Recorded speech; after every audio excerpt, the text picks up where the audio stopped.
ஓசூர் அருகே கெலவரப்பள்ளி அணையிலிருந்து வெண்ணுரை பொங்கியபடி தண்ணீர் வெளியேறுவதால் விவசாயிகள் கவலையடைந்துள்ளனர். இது தொடர்பான தகவல்களை செய்தியாளர் கார்முகிலிடம் கேட்டு பெறலாம்.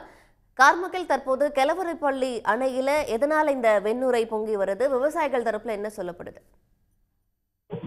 ஒசூர் அருகே கிழவரப்பள்ளி நீர்த்தேக்க அணையிலிருந்து வெளியேற்றப்படக்கூடிய நீரில் மீண்டும் தொடர்ந்து வெண்ணிறையாக பொங்கி செல்வதால் விவசாயிகள் அச்சமடைந்துள்ளனர். கர்நாடக மாநிலம் பெங்களூர் கழிவுநீர் மற்றும் தென்பெண்ணை ஆற்றங்கரையில் உள்ள தொழிற்சாலைகளிலிருந்து வெளியேறக்கூடிய ரசாயன கழிவுநீர் ஒசூர் அருகே உள்ள கிழவரப்பள்ளி நீர்த்தேக்க அணைக்கு அடைகிறது.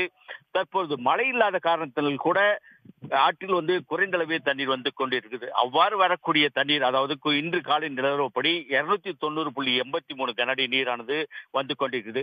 இந்த நீரை அப்படியே தென்பெண்ணை ஆற்றில் முழுமையாக வெளியேற்றப்படுகிறது.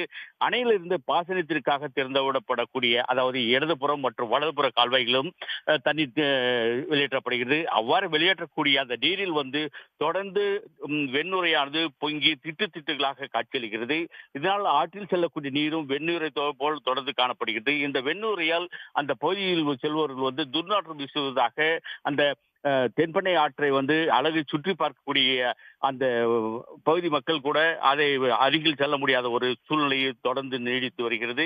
இந்த நிலையில் விவசாயிகள் தங்கள் தோட்டத்திற்கு பயன்படுத்தும் போது விளைபயிர்களும் கருகி நாசமடைவதாகவும், துர்நாற்றத்தில் தண்ணீர் கூட பாச முடியாத ஒரு சூழ்நிலைக்கு நாங்கள் தள்ளப்பட்டு இருக்கிறோம் என்றும் தெரிவித்து வருகின்றனர்.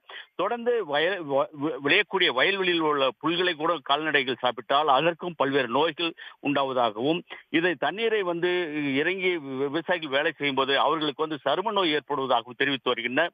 தொடர்ந்து இதுபோல் வரக்கூடிய ரசாயன கழிவுகளை கட்டுப்படுத்த வேண்டும் என்பதே விவசாயிகள் ஒட்டுமொத்த கருத்தாக உள்ளது. இந்த நீரை பார்ப்பதற்காக நாளை நீர்வளத்துறை அதிகாரிகள் ஆய்வு மேற்கொள்ள இருப்பதாகவும் ஒரு தகவல் வெளியாகியுள்ளது. கார்முகில், விரிவான தகவல்களுக்கு நன்றி. உடனுக்குடன் செய்திகளை தெரிந்து கொள்ள சன் நியூஸ் பெல் ஐகானை கிளிக் பண்ணுங்க.